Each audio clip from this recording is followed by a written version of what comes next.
What is a growing church? What does a growing church look like? Well, I can guarantee you, and it may not surprise you, but not all Christians agree on the definition or the answers to those questions. I'm Pastor Tim Holscher, and we've been looking at the ministry of the Spirit to New Testament believers in regeneration. We've been looking specifically at that when He's joined us to Christ, we have the mind of Christ. And when we have the mind of Christ, we are able to, as he says here in 1 Corinthians 2:19, we have this ability, he says this down below in verse 14, but we have the ability to evaluate these things from God, to see the value in them. Things that God has prepared at the end of this verse 9, things for those who are loving Him.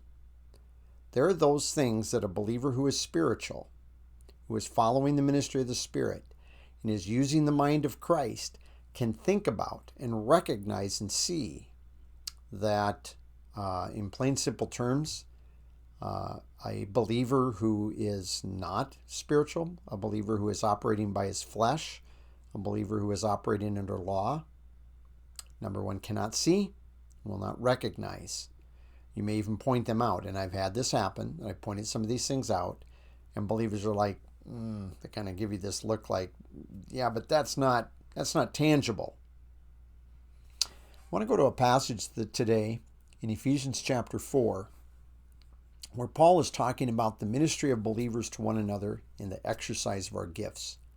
There's a lot of things going on in this, and it's tempting to just kind of explain all of Ephesians, but the gist of the problem is that you have believers from a Jewish background and believers from a Gentile background, and they're not cooperating, they're not getting along. And when that happens, this believer over here, this Gentile believer, may be exercising their gift, and this believer over here refuses to submit to the exercise of that gift for their life. They refuse to submit to what this believer is teaching, what this believer is encouraging, what this believer is calling others to practice, which would be what encouragement is. And they look at him as though you're a Gentile, what do you have for me? And then as a result, you can have the Gentiles that begin having hard feelings, and they just aren't going to share any teaching or try to do anything with regard to the Jews. And you begin to have conflict going both directions in the body of Christ. And that on different levels can be happening in churches today based on whether a believer is this nationality or this nationality, whether they are this race or this race by birth, based on education. You know, you don't have my education, and so what can you teach me? And there's all kinds of different ways that we gauge people and whether or not they can be used by God in our life. But Paul calls these believers in verse 15 of Ephesians 4, he says, but speaking the truth. And in the Greek, it is simply a participle that is just truthing in love. And I believe if he wanted to say speaking the truth, he could have used a word speaking truth or speaking in truth. But he just says truthing, because I believe that that's bigger than just what we say. I believe when we say speaking in truth, we are limiting it to, well, obviously things that we're saying, where I think he's talking really about your conduct ought to be reflecting this. You ought to be people that are demonstrating by your conduct in what you say with your mouth expresses and agrees with your conduct, but it has to do with your overall conduct of how you operate. So he says, truthing in love, that we may grow into him the all things, that is all the parts of the body, who is the head, that is Christ, from whom, verse 16, all of the body harmoniously joined and being knit together through every joint of supply. In other words, you got to recognize every believer is important in this process. Every believer, every joint, every piece that binds us together is important, and they supply according to the inwork in the measure in each part. And this word inworking that he uses over here, it's simply working, but it's the inworking in measure of each part. That's talking about God's personal work in each individual believer. And when you cut yourself off from this believer because they don't meet whatever standard you've set, standard in terms of race, standard in terms of social status, standard in terms of education, standard in terms of sex. And you measure that believer on those qualities, whether or not they're acceptable source for you to receive help from, and whatever that may be. You are neglecting the fact that God is at work in each believer and when this is going on.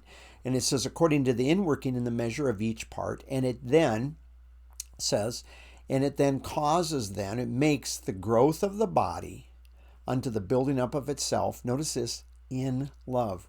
You're truthing in love, and the body's being built up in love. But we have two words, growth and building up.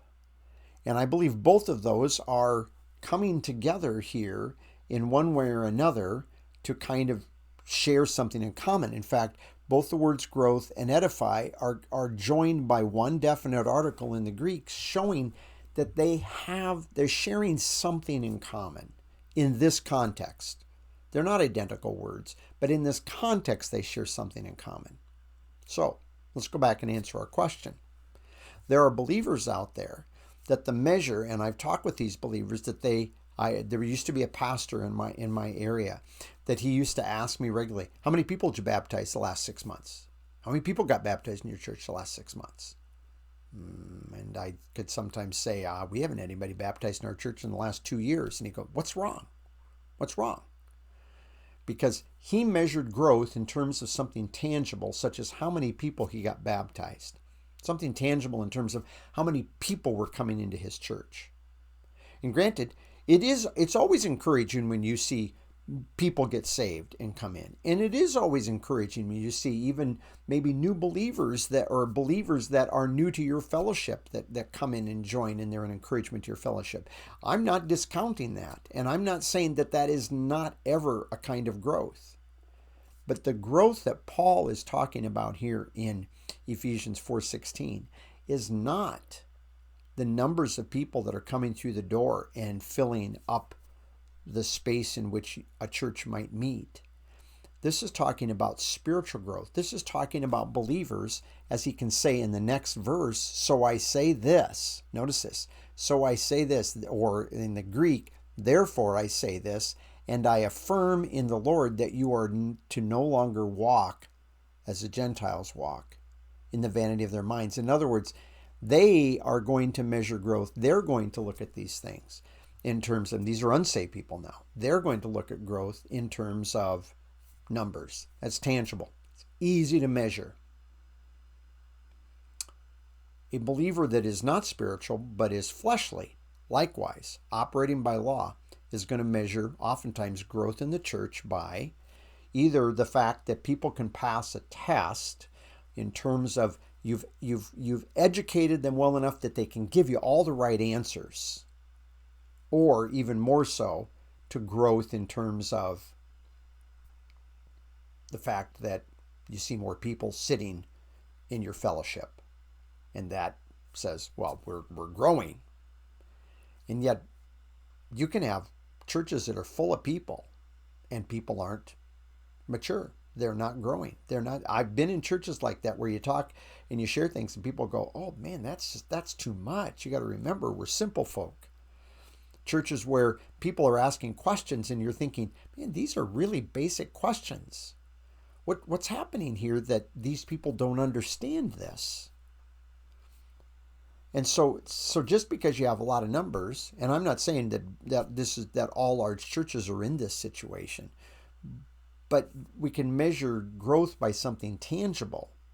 Whereas the spiritual believer, that is loving God, he's able to see growth because he's able to see, I see believers legitimately loving each other. I see believers legitimately taking time for each other, really trying to help each other, to encourage each other, to teach each other, to show mercy to each other when they're suffering, to be pointing out to believers opportunities to serve and be used.